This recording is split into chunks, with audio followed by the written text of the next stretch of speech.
देखिए, अगर आप म्यूचुअल फंड में इन्वेस्ट करते हैं या करने की सोच रहे हैं, तो एक चीज़ आपने ज़रूर सुनी होगी कि म्यूचुअल फंड में रिस्क है। लेकिन अगर आप इस रिस्क को जानना चाहते हैं, समझना चाहते हैं कि ये रिस्क कितना है, क्या आपको इस रिस्क से डरने की ज़रूरत है या फिर आपको म्यूचुअल फंड में इन्वेस्टमेंट करना चाहिए, तो इस वीडियो को एंड तक देखने के बाद आप बिल्कुल ये समझ जाएँगे कि म्यूचुअल फंड का रिस्क क्या है और आपको इससे डरने की ज़रूरत है या नहीं।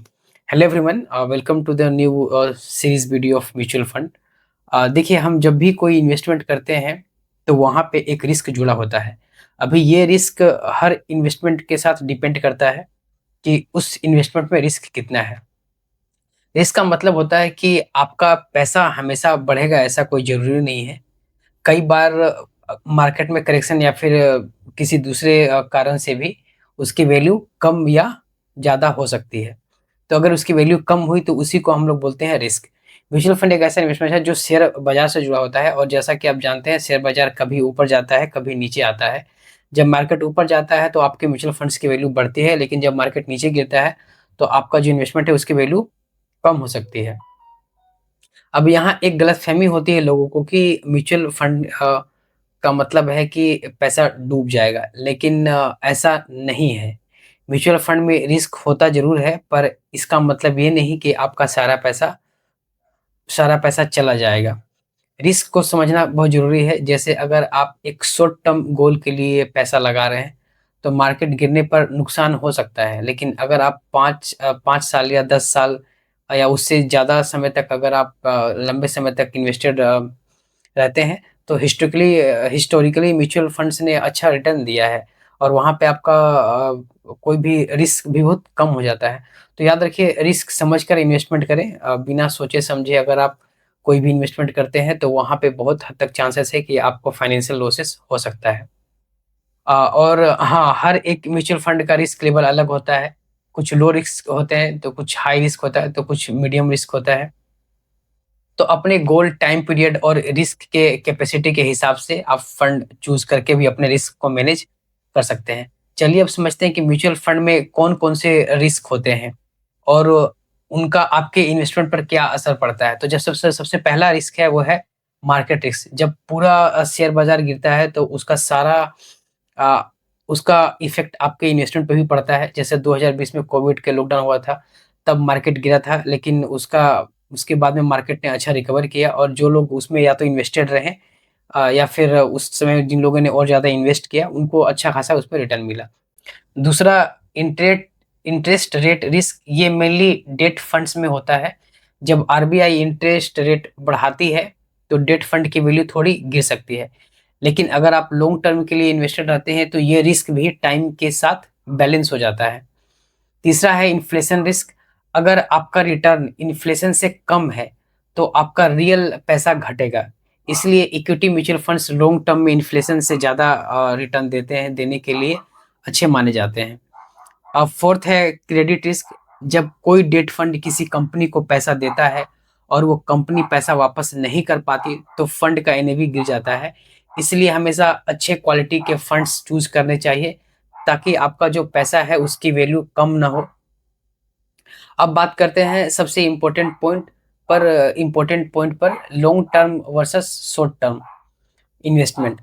अगर आप म्यूचुअल फंड में सिर्फ 1 साल के लिए पैसा लगा रहे हैं, तो आपका रिस्क ज़्यादा होता है, क्योंकि मार्केट शॉर्ट टर्म में अनप्रेडिक्टेबल होता है। कोई नहीं जानता कि मार्केट कब ऊपर जाएगा या फिर कब मार्केट नीचे आएगा। तो अगर आप शॉर्ट टर्म के लिए करते हैं, तो बहुत हद तक चांसेस है कि आपका लॉस ज़्यादा हो सकता है। फॉर एग्ज़ाम्पल, निफ्टी 50 इंडेक्स जो टॉप 50 कंपनीज़ के परफॉर्मेंस को बताता है, उसने 1 साल के किसी भी पॉइंट पर 2008 से 2023 के बीच में -38 से लेकर के 80% तक का रिटर्न दिया है। लेकिन अगर किसी ने 7 साल तक इन्वेस्ट किया, तो एवरेज एनुअल रिटर्न 12 से 14% का रहा है। और अगर आप 10 साल तक पैसा अ, रखें, तो किसी भी पीरियड में नेगेटिव रिटर्न नहीं मिल सकता।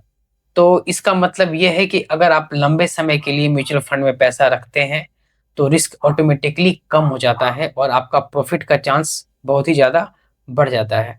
अब चलिए एक छोटी सी बात कर लेते हैं म्यूचुअल फंड्स के टाइप्स के बारे में। क्योंकि हर म्यूचुअल फंड एक जैसा नहीं होता। फंड का हर फंड का टाइप अलग होता है और उसके साथ जुड़ा उसका रिस्क भी अलग होता है।